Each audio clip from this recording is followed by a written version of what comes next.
this video, I will be installing some flush hood latches to replace the old hood pins from eBay that didn't work very well. And because of vibration, the hood went up and it cracked a few things. It was pretty unfortunate.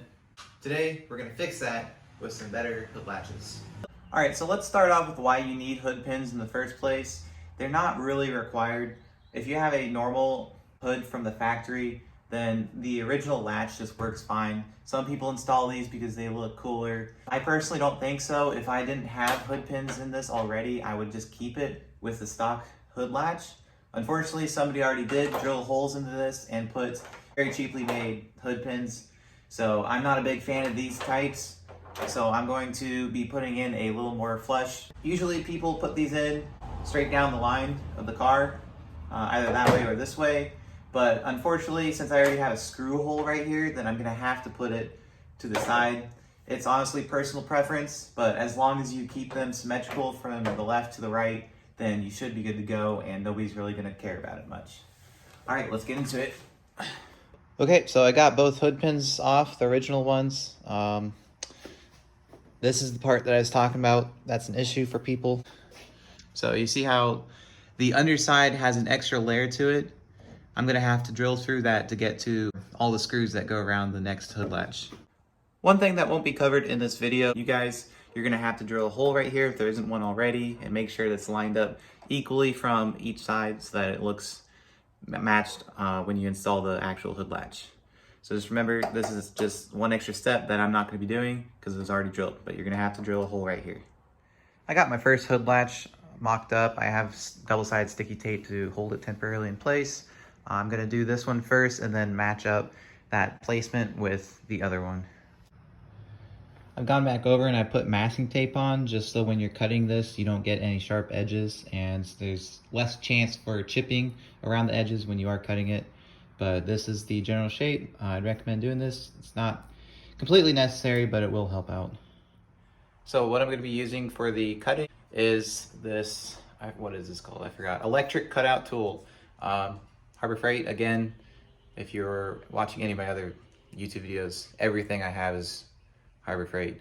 But hopefully this works pretty good. I have actually never used this, so I'm gonna go put it on my 1,000 carbon fiber hood, and hopefully it works out.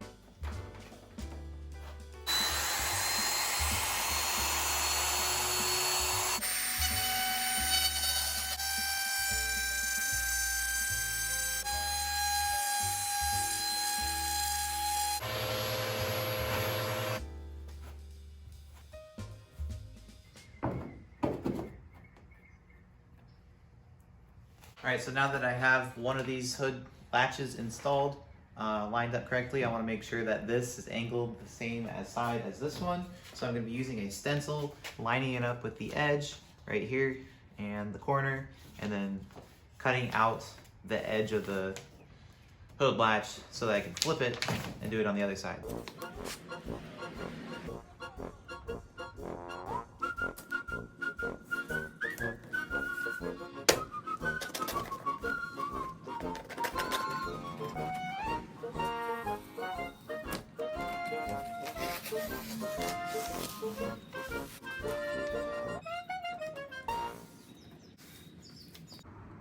So I've got the other one fitted in. Now it's time to mark the holes so that I can drill the holes through and then bolt it up.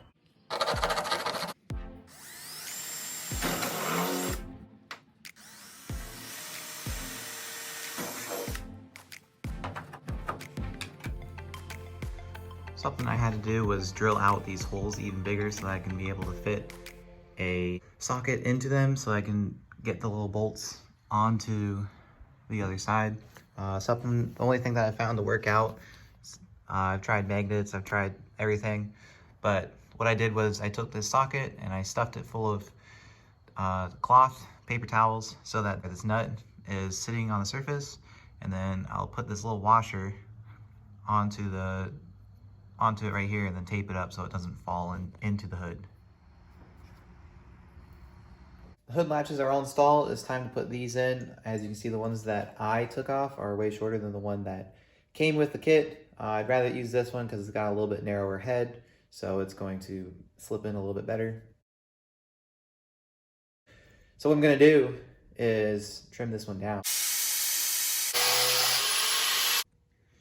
Next thing I'm going to do is cut this so it's the exact size that I need to hold the hood in the right position. So I'm going to be taking one of these tools just for reference and start at the beginning. Hold the hood where you want to, right here, so it's flush with the edge, and then stick this in.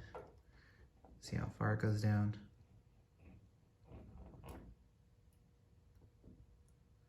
All right, so that's the size that I need it. Before you cut anything that's threaded, make sure you have a nut on it or it's gonna be very hard to thread the original one in. Every time you cut anything that's threaded, it's just gonna munch it up real bad. So once you have a nut already on the bolt, it's easy for the nut itself to unthread itself through the mess that you made by cutting it. So first thing to do after you cut it and you have a nut on, you're gonna want to adjust the right size before you put the little rubber grommet on.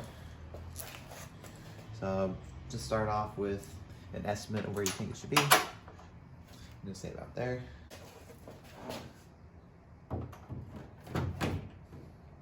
As you can see, it's too high, so I'm gonna have to lower it a little bit. All right, I got the hood pins installed. I got the little rubber grommets in. Hopefully this is the right size. Let's try it out, see if it fits. All right, that's good. It's in. It's in. So what you do to open this is basically just push the button right here, flip this up. You can see a pin inside that releases. And there you go. It's removed. Push it down. And then click, and it should be good. Here's the finished product. It's nice and flush and smooth. Overall, I feel like it looks way better than the original Cressy ones. So we'll go over the cost. We'll go over how easy it was to install, and then was it worth it? So the cost, all it was $25, I believe. Actually $30 on eBay. That was for the cheap ones. You can get better ones, but I just went cheap.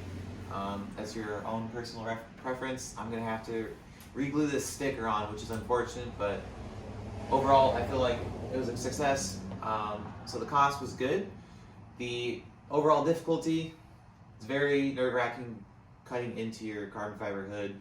If you had a more expensive hood than this one, which has already been damaged a bit, so I didn't care as much. But if you do have a more expensive hood, make sure you weigh the options in of if this is worth it.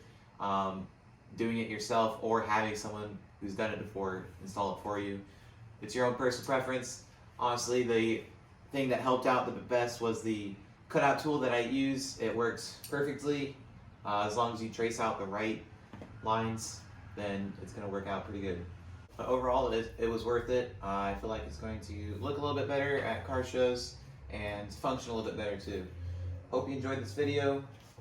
If you have an idea for a project for me to do next, just comment below, let me know. Again, check me out on Instagram at 5yen Customs, and have a good day.